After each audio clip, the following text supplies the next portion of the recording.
자, 8절에 생명의 길과 사망의 길을 주었다. 이 성경의 기본적인 이 사고죠. 신명기적 사고, 구약의 율법의 사고입니다. 그러니까 생명의 길, 사망의 길이 네 앞에 있다. 또 축복의 길과 저주의 길이 있다. 하라, 하지 말라. 하면 나가도 못 받고 들어가도 못 받고, 그죠? 하지 말라. 그러면 너희가 이렇게 망하고 죽고 이렇게 나오잖아. 심판을 받는다고 계속. 자, 그런데 이 두 길인데 사실 두 길이 아니죠. 두 길이 아니에요. 왜냐하면 오직 생명의 길을 선택하라, 그 얘기거든요. 메시지가 두 가지 길이 있는데 두 가지다 그게 아니라 하나를 선택하라. 너의 길은 하나밖에 없다, 그 얘기잖아요. 여기 정말 맛있는 보약, 몸에 좋은 보약이 하나 있고, 이건 먹으면 즉사하는 독약이야, 이 두 가지가 있어. 그 얘기는 뭐예요? 이건 절대 먹지 말라, 이건 절대 먹으라, 그 얘기 아니에요. 그죠? 메시지는 그거라고요. 두 개가 있구나, 그게 아니라 하나를 설명해 주고 있는 거. 오직 하나. 생명의 길과 사망의 길이 있을 때 사망의 길을 선택하는 사람이 어디가 있겠어요? 목마르다고 독약을 마실 사람이 어디가 있겠어요? 오직 생명의 길을 선택하라, 그 얘기입니다. 축복합니다. 자, 그런데 이 얘기가 어떻게 해서 나오게 되느냐? 오늘 시드기야가 나오죠. 시드기야. 이 시드기야가 이제 유다 마지막 때, 유다 왕, 북이스라엘 멸망하고 유다 왕조의 마지막인데, 이 그 마지막 때 하나님이 기회를 주신 왕이 요시야 왕이죠. 요시야의 개혁이, 신학적 개혁이 일어나서 엄청나게 하나님 큰 기회를 준 거예요. 근데 그 요시야가 16대 왕이고, 그 뒤로 4대, 17, 18, 19, 20대까지 4명의 왕이 있고, 유다가 멸망을 하는데, 그 4명의 아들이 다 아들하고 손자예요. 그 당대에 다 일어난 거예요.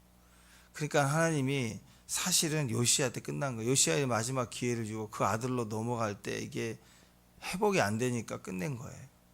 그러니까 요시야의 개혁 때 그걸 바톤을 이어받았으면, 내가 네 아들에게 네 아버지를 보고 내가 넘어간다, 이렇게 해가지고 또 계속 넘어갔으면 유다가 또 이어졌을 텐데, 마지막 요시야의 신앙개혁 때 그 아들이 잊지를 못한 거예요. 그래서 그 아들, 첫 번째 아들이 여호야김인데 약간 비실비실했던 것 같아요. 똑똑하지 못했던 것 같아요. 그래서 그 둘째 여호아스가 왕이 돼요. 그러니까 보통 그럴 때는 보통 무조건 웬만하면 장남이 왕이 되잖아요. 근데 둘째가 됐단 말이에요. 그러니까 야, 둘째가 똑똑했구나, 이렇게 볼 수가 있습니다. 그러니까 첫째가 되지 못하고 둘째가 왕이 되고, 그 다음에 18대는 결국 이제 폐위시키니까 제일 멍청한 놈을 이제 왕을 세운단 말이에요. 그러니까 보니까 첫째가 제일 어리버리해. 그러니까는 끌고 가버리고 왕으로 세운 놈이 18대 왕이 여호야김 첫째입니다. 첫째도 그렇게 데려가니까 셋째가 시드기야인데, 시드기야가 형편없잖아. 그러니까 그 첫째 아들을 19대 왕이, 손자죠, 요시야의 손자가 왕이 되고, 그 다음에 다 죽고 나서 데려가니까, 포로 잡혀가 죽고 나니까 이제 없잖아요. 그래서 마지막에 왕이 시드기야예요. 그러니까 요시야의 셋째 왕, 제일 쪼다, 뭐 이렇게 보면 돼. 그러니까 예레미야서를 읽어보면 이 여호아스도 그러니까 둘째가 제일 똑똑한 놈이 왕이 됐지만 3달밖에 왕이 되지 못해요. 그러니까 좋은 자질을 가지고 똑똑했지만 사실은 불행히도 끌려가 죽습니다. 저는 그러니까 세상적으로 똑똑해도 하나님 의지하지 않으면 그냥 3개월밖에 안 되는 거예요. 3개월밖에. 셋째 왕 여호야김 11년 동안 왕이 돼요. 비실비실돼도. 그러니까 똑같은 놈인데 좀 비실비실 되니까 좀 오래 봐주는 거죠.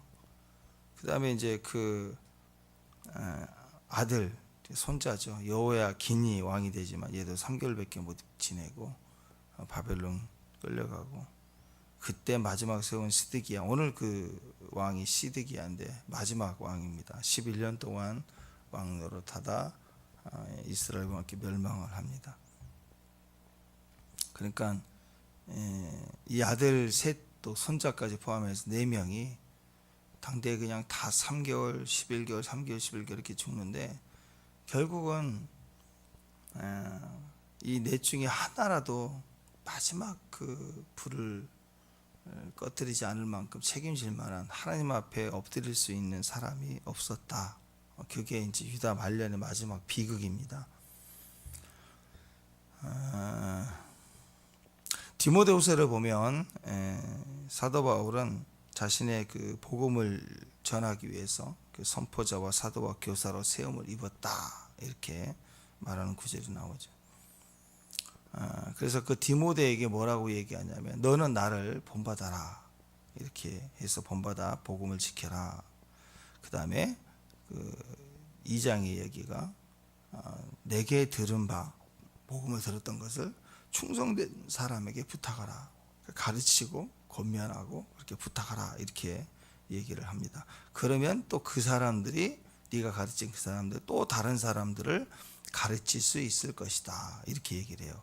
그러니까 이게 뭐냐, 믿음은 계속 가르쳐야 되고 계승해야 되고 나를 본받게 해야 되고 가르치면 가르치는 사람 또 가요. 그러니까 바울이 디모데에게, 디모데가 충성된 사람에게, 충성된 사람은 또 다른 사람들에게 이렇게 계속 이어지는 거죠. 믿음이 계속 진행이 가는 거예요.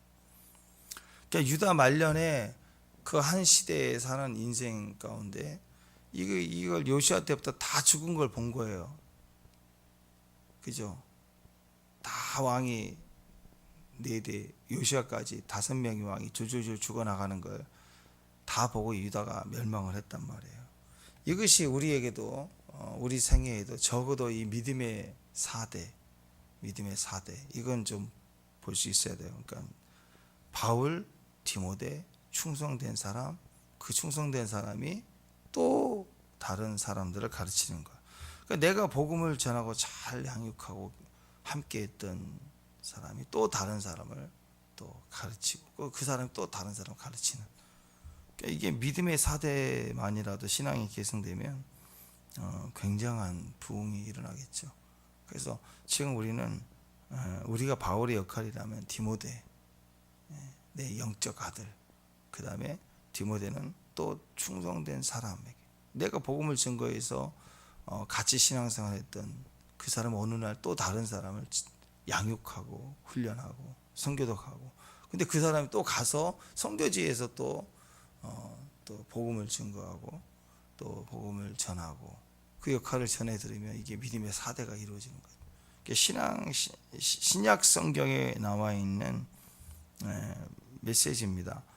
우리가 디모데 한 사람이라도 정말 사랑과 중심에서 양육을 하면 그거면 돼요. 그러면 알아서 디모데가 또 전하고 또 전하고 그렇게 돼서 우리 당대 4대 신앙의 복음이 진행되는 걸 보게 될 수 있다라는 것입니다.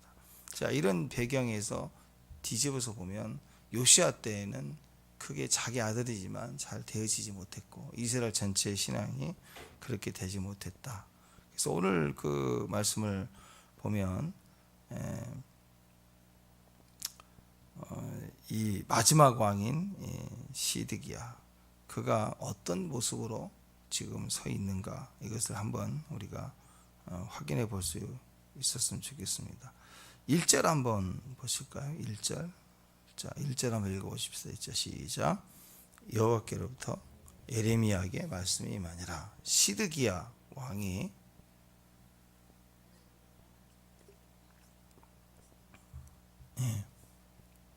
자, 시드기야 왕이 바스오라고 스바냐를 예레미야에게 보냅니다.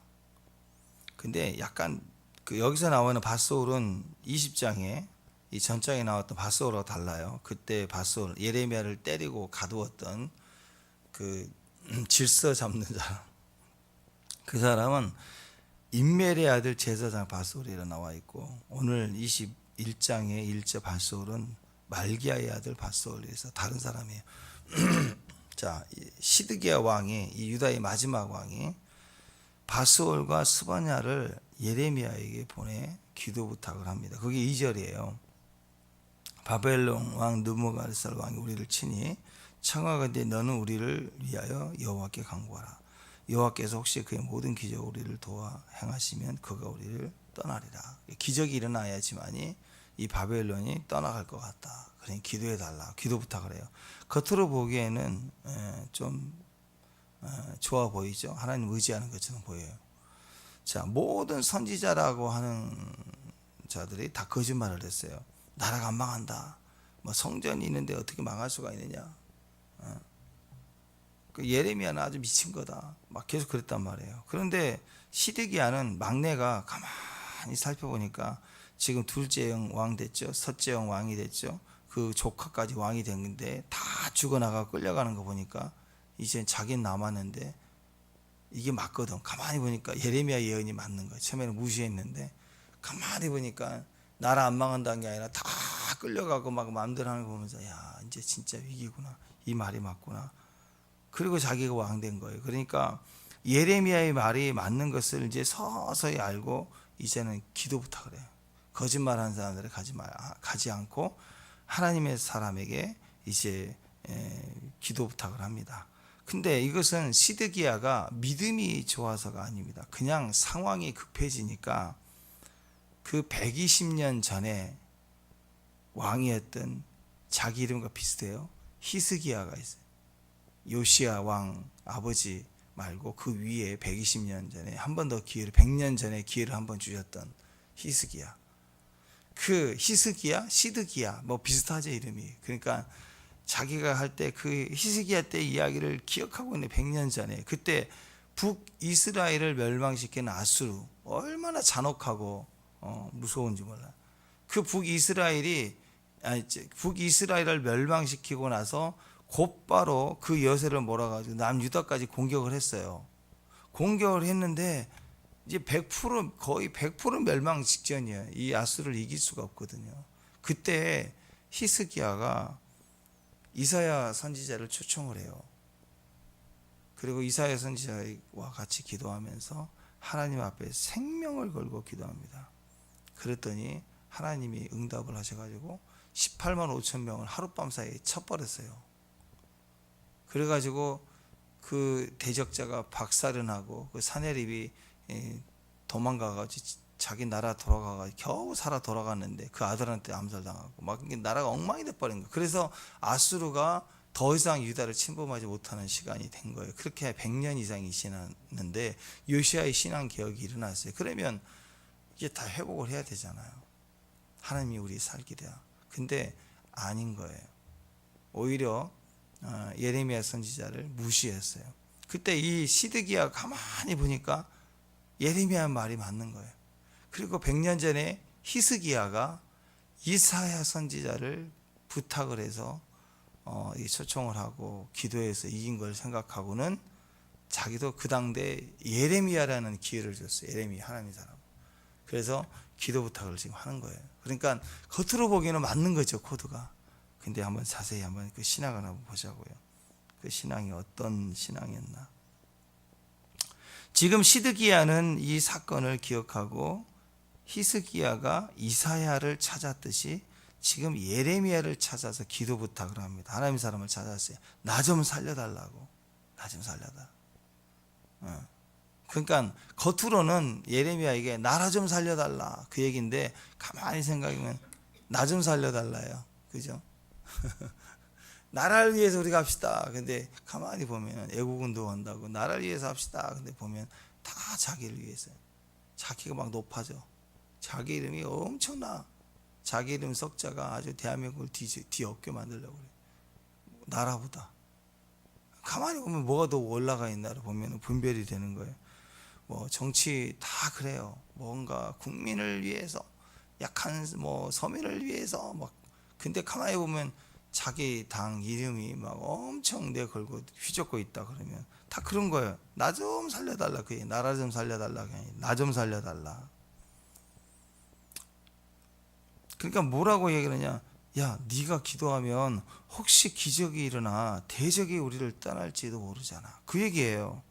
그러니까 예레미야의 대답이 두 가지가 나와요. 생명의 길과 사망의 길, 축복의 길과 저주의 길.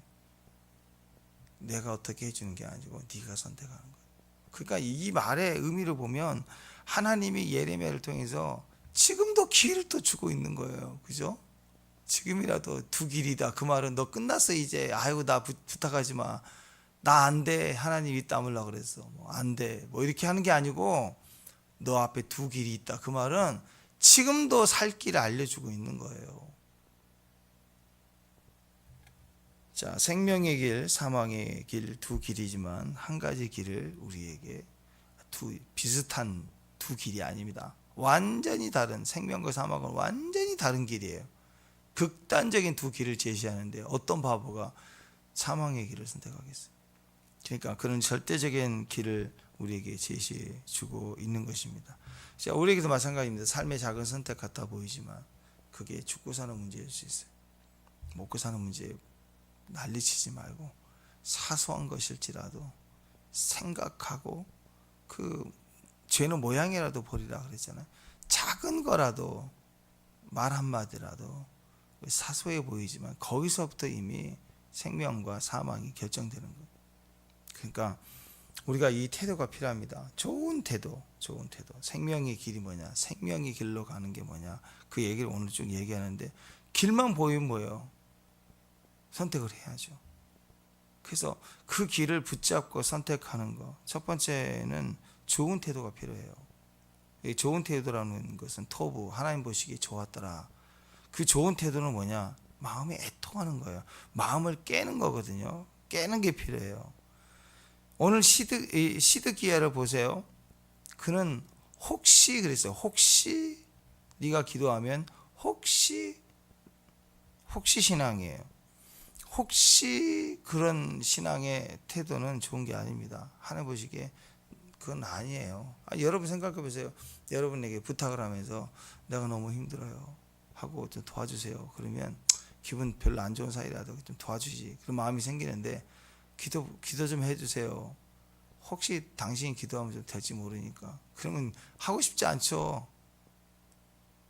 해도 그만 안 해도 그만. 그냥 해보는 거예요. 이 정도면 누가 기도를 하겠어요? 혹시 신앙입니다. 그 좋은 태도가 아닙니다. 혹시가 아니라 전심해야 돼. 전심. 반면에 120년 전에 히스기야 왕의 태도를 보면 이스라엘을 찾을 때 그는 전심이에요. 전심 신앙이에요. 혹시 신앙이 아니라.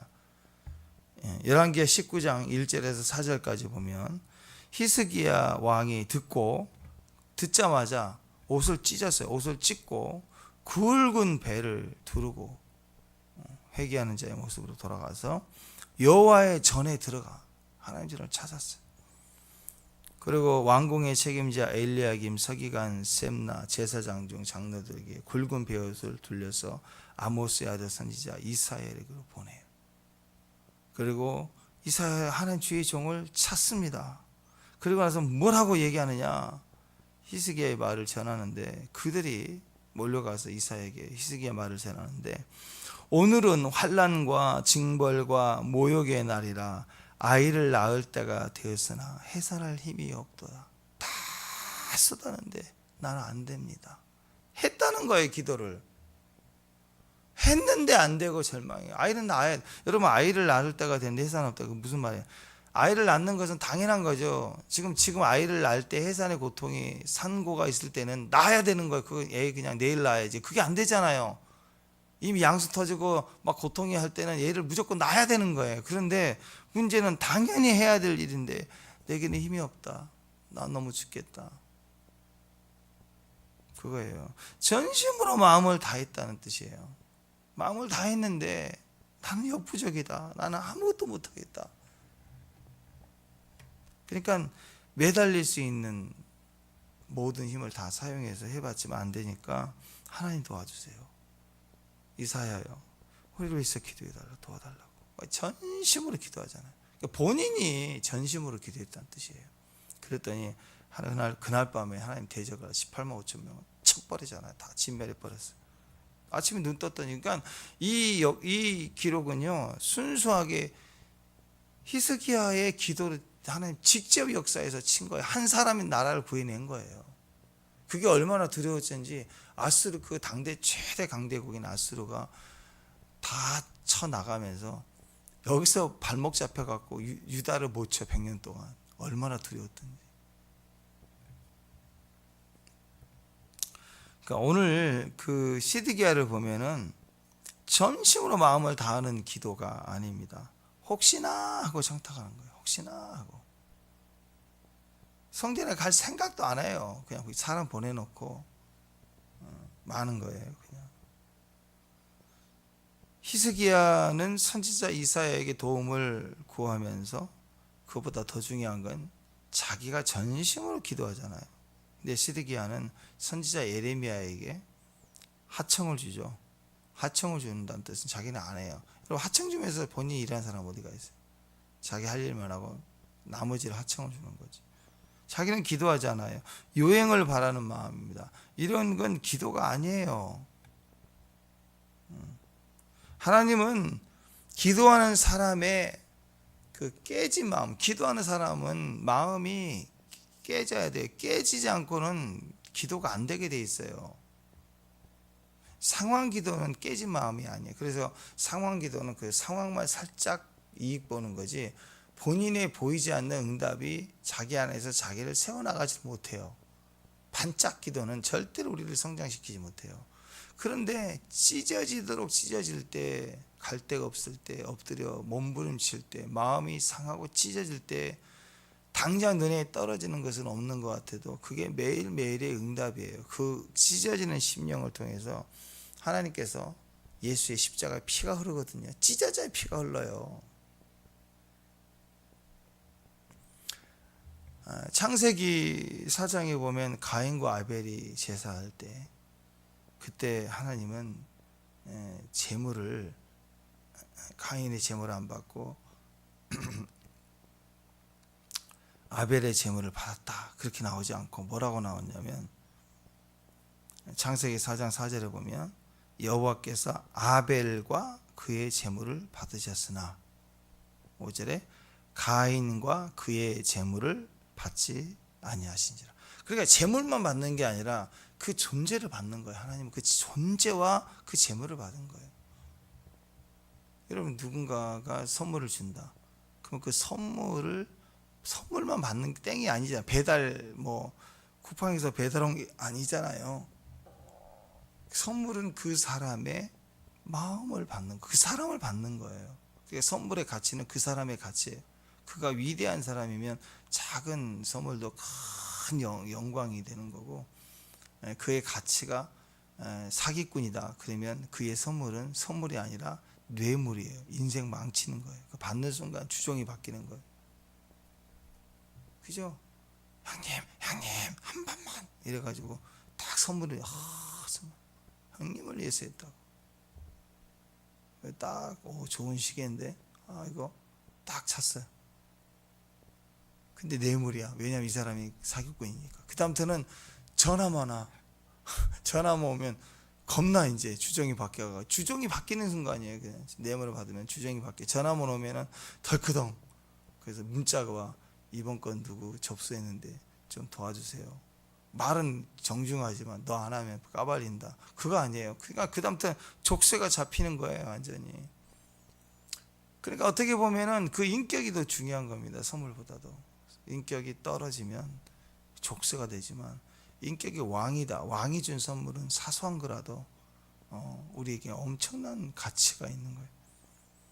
그러니까 하나님은 우리를 받으실 때요, 우리의 재물, 우리의 헌신 그것만 받는 게 아니라 하나님은 그의 중심을, 우리 존재 자체를, 아벨을 받으시고 아벨의 재물을 받았어요. 가인의 재물만 안 받은 게 아니라 가인도 거절하신 거예요.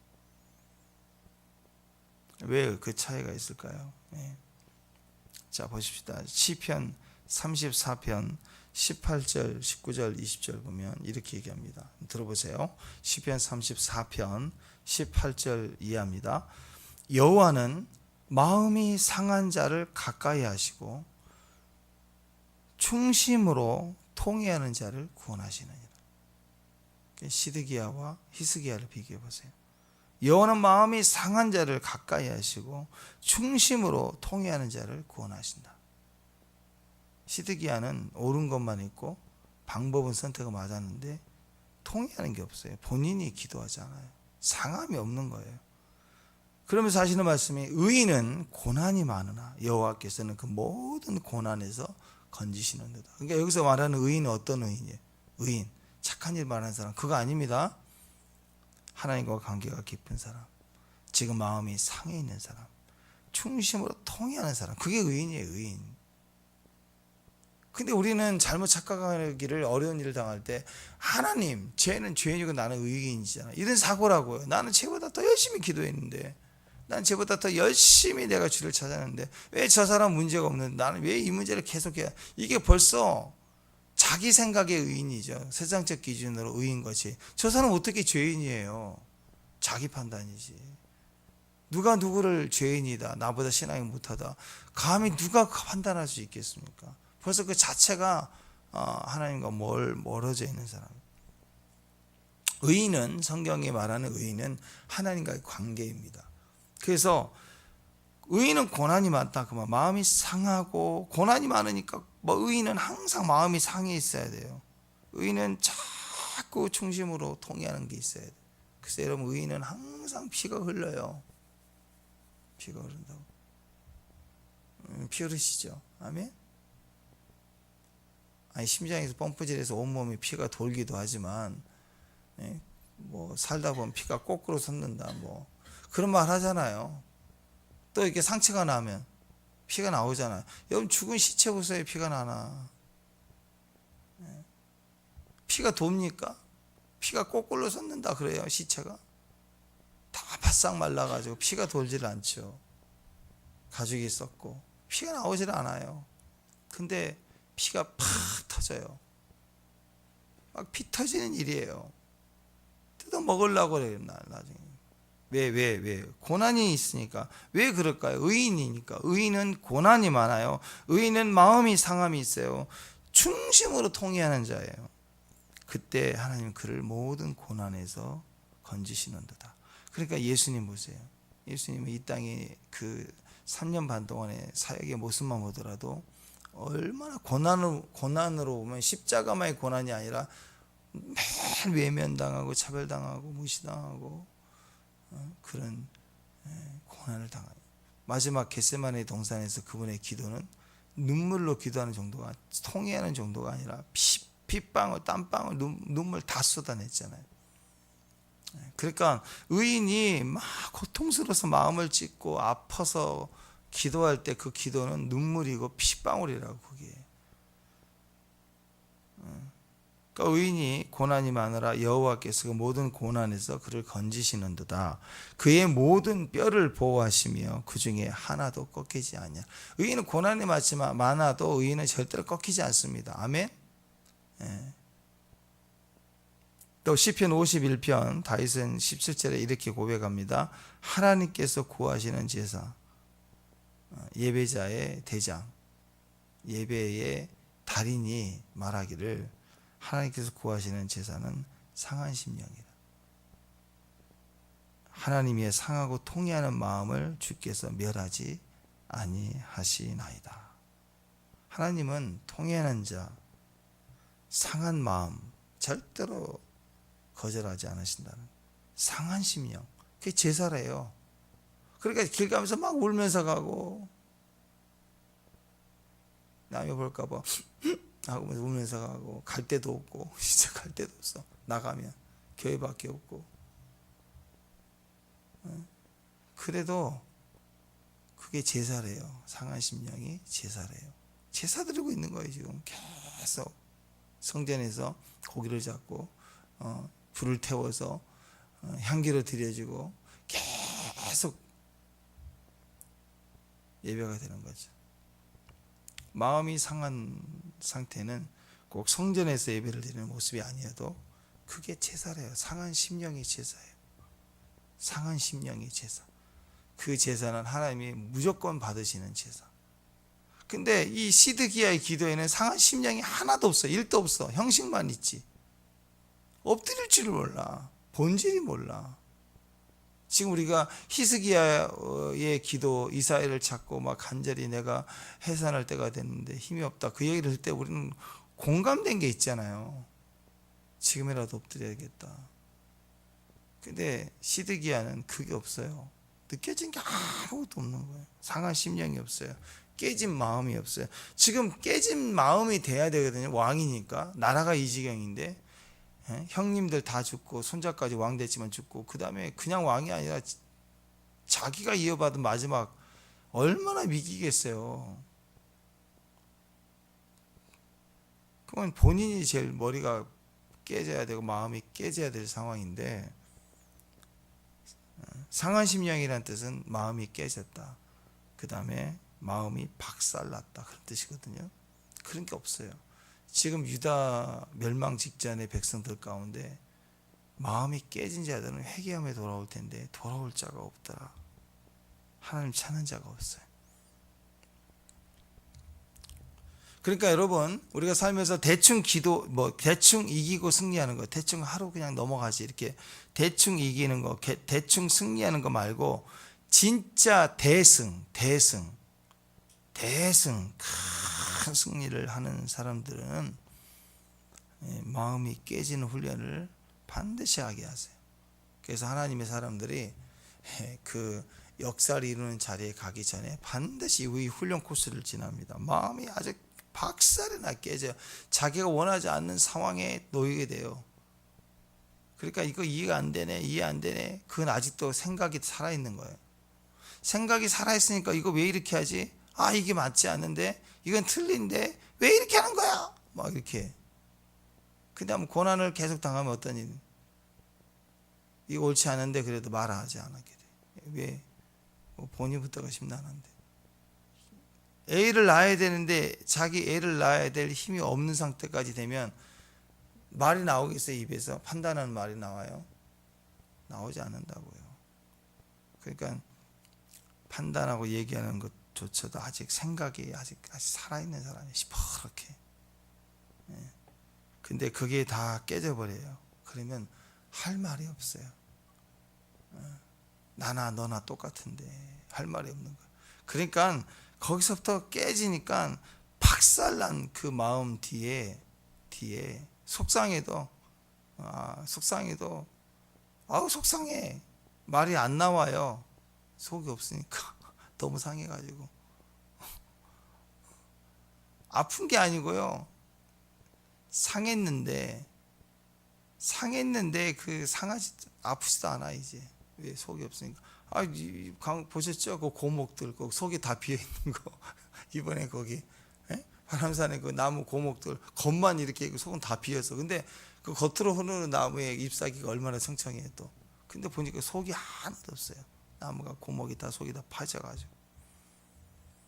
하나님은 항상 이렇게 속이 없는 사람을 쓰세요. 박살난 사람이에요.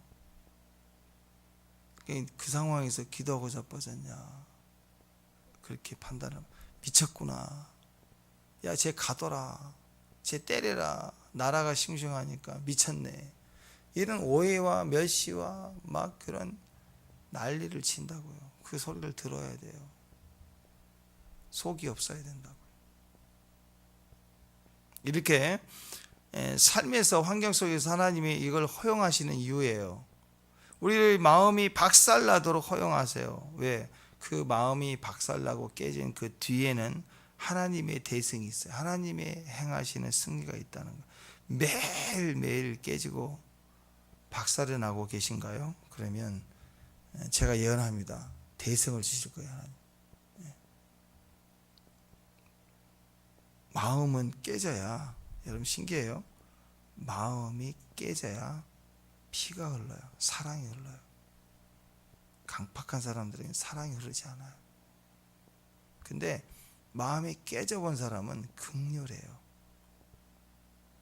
아프구나. 이 옳고 그름을 떠나서 이제 아프구나, 힘들구나. 마음이 깨진 사람은 재난을 당하거나 어려운 이런 뉴스 보도를 보면 마음이 상한 사람, 깨진 사람들은 얼마나 아플까, 얼마나 두려웠을까, 그렇게 얘기한다고. 근데 마음이 깨지지 않고 옳고 그름 맞는 사람은 저거 누구 때문에 그러고 대통령이 뭐 저렇고 왜 그것만 얘기해. 같은 뉴스를 보고 입에 나오는 소리가 달라. 말씀이 지나가는 흔적이 없으니까 사람들 판단만 남는 것만 있어서 잣대질만 하는 거예요.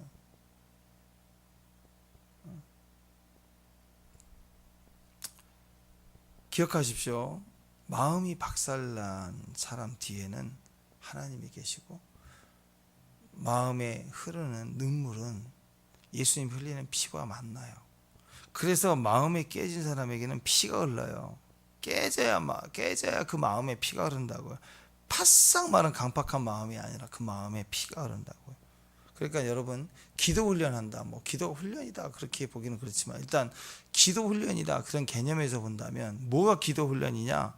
막 새벽 3시에 깨어나는 훈련, 뭐 무덤 위에서 담력 기르는 훈련, 뭐 기도 훈련 시킨다고 예전에 무덤 위에서 기도하고 막 시키고 막 그러니까 소나무 붙잡고 기도하는 그런 게 기도 훈련이 아니에요. 기도를 훈련이라고 본다면 마음이 깨지는 훈련이 기도 훈련이에요. 그래서 평소의 삶에 말 한마디 꼬그라지고 막 너무 뒤집어지고 막 너무 속상할 때 그 깨진 마음이 기도 훈련하고 있는 거예요. 왜? 기도는 계속 해야 응답이 오는 게 아니고, 피가 흐르는 마음이면 아버지 한마디만 그냥 거기에 기도가 역사가 일어나는 거예요. 깨진 마음에 상한 심령의 소리를 외면하지 않으지 하나님은 상하고 통해하는 사람의 마음을 주께서는 절대 멸하지 않아요. 그러니까 깨지고 처절하게 맞은 사람일수록 더 하나님과 가까워요. 그의 말을 더 들으시는 거예요. 하나님.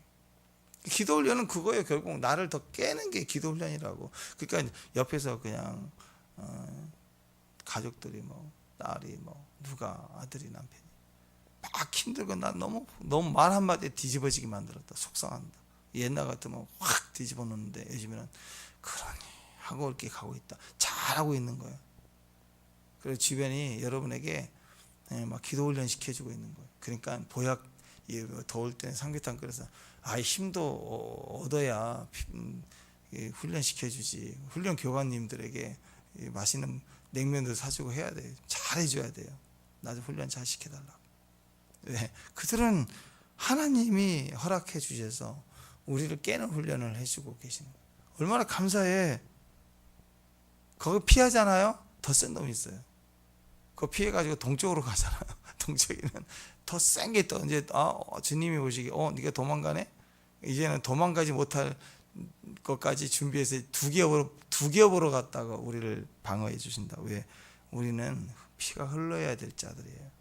하나님이 아무에게나 피를 흘리게 할 것 같아요? 아무나 말한 대로 다 듣는 거. 그 자판기가 아니에요. 원하는 대로 다 들어주는 그런 무슨 뭐 곰이 아니라고. 우리는 재주 부리기만 하면 되는 주님을 그렇게 취급하는 자들이 아니란 말이에요. 우리는 피를 흘려야 사랑이 흘러요. 예수님도 피를 흘렸기 때문에 사랑이 역사했던 거예요. 우리도 피를 흘려야 됩니다. 뭐 그런 마음이 깨져야 되겠죠. 기도 훈련은 마음을 깨는 거예요. 깨진 마음, 날마다 상해야 되고, 깨진 마음이 있을 때, 애통하는 마음, 상한 심령으로 기도할 때 하나님의 대성을 주시는 거예요. 그런 마음으로 상황이 요령바라고 자기는 기도 안 하고 막 기도 하청을 주고 문자 날리고 뭐 그런 게 중요한 게 아니에요. 그냥 기도를 얼마나 사람들이 이용해 먹는지. 자기는 죽어도 안 해. 상한 심령이 없어. 그 기도 하청만 줘. 어떤 분은 목사님에게도 기도 하청을 줘. 근데 보면 본인은 안 해. 그 다음에 또 어떤 사람은 이거 기도 제목인데 하면서, 기도 제목인 게 아니라 남 얘기하고 있어. 기도 제목 나눈 게 아니에요. 기도를 이용해 먹는 거예요. 기도는 상하는 거예요. 통해하는 거예요. 그게 진짜 기도라고. 그러면 오늘 생명과 사망의 길을 제시하지만 사실은 하나의 길만 가도록 우리에게 말씀하고 있는 거예요. 그건 저절로 그냥 가는 게 돼 있어요.